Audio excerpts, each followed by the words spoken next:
Bonjour à tous, c'est Laurita, plus connue sous le nom de Laurita Socaliente sur les réseaux sociaux. Coach certifié, je partage quotidiennement avec des milliers de personnes des astuces de développement personnel pour les aider à révéler pleinement leur potentiel infini. On entend toutes sortes de choses sur la dépendance affective. Un peu comme sur l'hypersensibilité d'ailleurs, je vous ai fait un podcast à ce sujet, foncez l'écouter, le lien est dans les notes du podcast. Bref, je vais vous donner ma perception de la dépendance affective, vous expliquer comment savoir si vous êtes en plein dedans, et comme toujours, des astuces pour vous en sortir. La dépendance affective, c'est un besoin de l'affection des autres au point de se négliger soi-même. Les personnes qui souffrent de ce type de dépendance ont souvent peu confiance en elles et recherchent sans cesse l'approbation de leur compagne ou compagnon dans tout ce qu'elles entreprennent. Elles ressentent une peur panique à l'idée d'être abandonnées et vivent la relation amoureuse comme un combat de tous les jours. En psychologie, la dépendance affective désigne un phénomène d'incapacité psychologique à vivre par et pour soi-même. La dépendance affective se caractérise par un manque de confiance en soi ou un effacement évident face au partenaire amoureux. Grosso modo, c'est quand une personne croit avoir besoin d'une autre personne pour survivre, pour être heureuse ou simplement se sentir complet. Quand je dis survivre, évidemment, je ne vous parle pas de l'aspect médical. Évidemment que tu as besoin de ton cardiologue quand tu as un problème cardiaque, mais rassure-toi, ça ne fait pas de toi un dépendant affectif de ton cardiologue. Le problème avec la dépendance affective, c'est que souvent, elle est confondue avec l'amour, parce que les deux s'accompagnent de sentiments intenses à l'égard d'une autre personne. Mais en réalité, lorsqu'on est dépendant émotionnellement, on se sent amoureux alors qu'on est en fait dans le besoin. Les personnes émotionnellement dépendantes ont besoin d'une attention, d'une approbation et d'un soutien constant de la part de leur partenaire parce qu'elles ne se le donnent même pas à elles-mêmes. Et vous allez comprendre par la suite que c'est bien ça le souci. Alors d'où vient la dépendance affective ? La plupart des dépendants affectifs trouvent l'origine de leurs problèmes dans leur enfance. Ce sont généralement des enfants qui ont reçu peu d'attention et ou d'affection et ou que l'on a responsabilisé trop tôt. Ces personnes ont donc pris l'habitude de faire passer les autres avant elles-mêmes et n'osent pas se placer au centre de leur propre attention. Elles pensent qu'elles ne seront aimées que si elles se font discrètes et vivent principalement à travers le regard des autres. Enfin, les dépendants affectifs expriment souvent une véritable angoisse du désaccord, ils ont du mal à refuser de rendre service et évitent autant que possible le conflit. Leur comportement en est souvent pourtant à l'origine, contre leur gré, puisqu'ils sont en demande permanente d'affection et de reconnaissance. Au final, les dépendants affectifs ignorent ce dont ils ont besoin et ne parviennent pas à exprimer leurs désirs et leurs angoisses. Comment faire la différence alors entre la passion amoureuse et la dépendance affective ? Il n'est pas toujours évident de comprendre où se trouve la limite. En couple, le dépendant affectif est en attente permanente, il n'est jamais satisfait de ce que son partenaire lui donne, et ce, quels que soient les efforts de ce dernier. Le dépendant attend en effet de recevoir autant qu'il donne, mais ce besoin n'est jamais assouvi. Il peut se montrer extrêmement jaloux, et ou demander une attention particulière à son partenaire à tout moment. Difficile en effet de passer au second plan lorsqu'on souffre de dépendance affective parce que chaque absence de l'être aimé est vécue comme une souffrance extrême. Le seul fait d'imaginer que son partenaire puisse s'amuser et prendre du plaisir sans lui semble insurmontable. Et dans ce genre de cas, le dépendant affectif peut se montrer désagréable, voire méchant, ce qui peut dérouter son partenaire ou le faire fuir. La première chose à savoir lorsque l'on parle d'amour, c'est que la jalousie, la dépendance ou toute autre émotion négative ne font pas partie et ne sont pas des preuves d'amour. Combien de personnes ai-je entendu dire que la jalousie est une preuve d'amour ? Non, c'est une preuve d'égoïsme plus qu'autre chose. Et je sais de quoi je parle, j'ai moi-même été jalouse maladive. Je pensais que, parce que j'étais jalouse, cela voulait dire que j'aimais mon conjoint. Mais en réalité, je le privais de ses libertés et je le rendais malheureux. Est-ce que c'est ça l'amour ? Non. Idem avec la dépendance affective.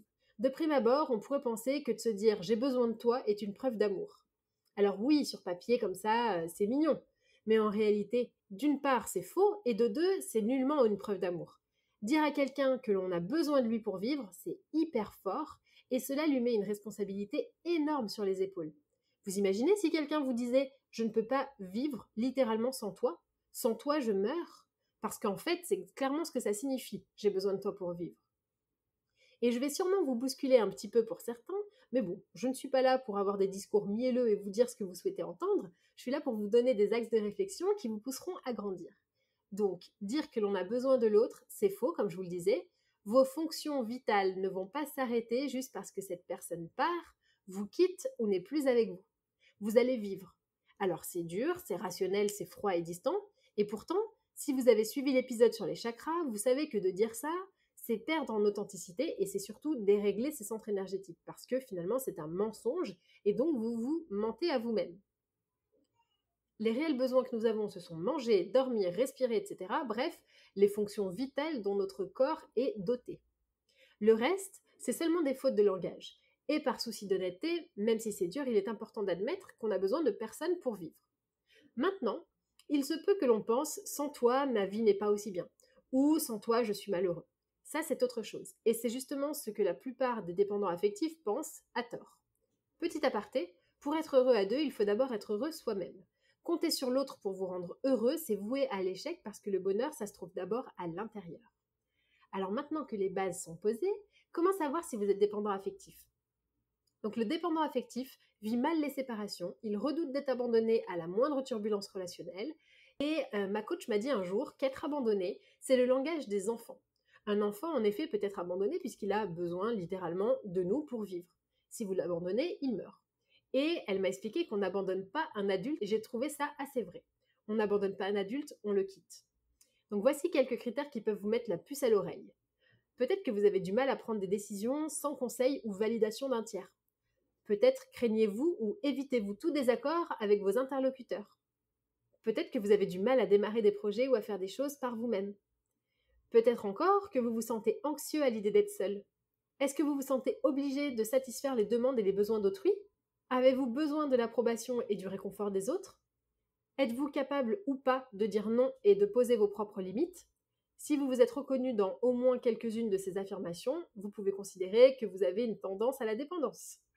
Heureusement, il est tout à fait possible de sortir de la dépendance affective. Il convient toutefois de noter que la plupart de ceux qui en sont victimes n'ont pas forcément conscience de leur état. C'est souvent lors d'une consultation chez un psychologue ou bien avec un coach qu'ils comprennent un handicap sentimental. Vous avez plusieurs options pour vous en sortir. Donc vous pouvez, comme je vous le disais, consulter un thérapeute qui saura vous guider, ou bien prendre un coach, ou encore suivre les conseils suivants. La prise de conscience de vos zones de vulnérabilité ouvre la réflexion sur ce que vous pouvez commencer à modifier dans votre comportement.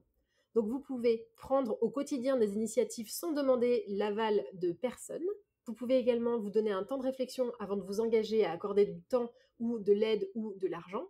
Vous pouvez lister tout ce que vous avez accompli dans votre vie parce que ça boostera votre confiance en vous et vous vous rendrez compte que vous avez accompli beaucoup sans l'aide de personne. Vous pouvez vous concocter des journées 100% perso en les consacrant uniquement aux activités que vous aimez faire sans rendre de compte à personne. Vous pouvez ne pas donner de marque d'affection dans le but d'en recevoir mais attendre de ressentir les choses pour les exprimer. Vous pouvez également ne pas attendre que les autres aient donné leur avis pour livrer sincèrement le vôtre au lieu de se rallier à la majorité. Et surtout, évitez les tu m'aimes, tu penses à quoi, t'étais avec qui au téléphone, qui expriment davantage votre dépendance et votre fragilité que votre amour. La peur de se retrouver seul doit être vaincue par quelques exercices simples, comme par exemple se rendre au cinéma en solitaire ou aller au restaurant seul, etc. C'est en dépassant ces limites que vous serez en mesure de comprendre que vous pouvez faire un certain nombre de choses sans l'approbation des autres. Le sport, l'expression artistique ou la méditation sont autant d'activités qui pourront vous aider à vous connaître davantage et donc à gagner en confiance en vous. La dépendance affective n'est pas irréversible, mais pour la vaincre, il est absolument nécessaire d'une part de la reconnaître et de l'accepter. Un dépendant affectif qui refuse de se qualifier en tant que tel ne pourra pas vivre sereinement, et ce, malgré la bonne volonté de ses proches. Mais le principal conseil que j'ai à vous donner, c'est de reprendre confiance en vous. C'est réellement la seule façon de sortir de la dépendance affective, car c'est à ce moment-là qu'on comprend que l'on a besoin de personne, que l'on est assez et que l'on est génial. Dans les notes du podcast, je vous partage une série de vidéos gratuites qui vous permettra de booster votre confiance en vous. Qu'en pensez-vous ? Dites-moi. Connaissez-vous des dépendants affectifs ? Est-ce que vous en êtes un vous-même ? J'ai hâte de vous lire et je vous dis à très vite pour un prochain épisode.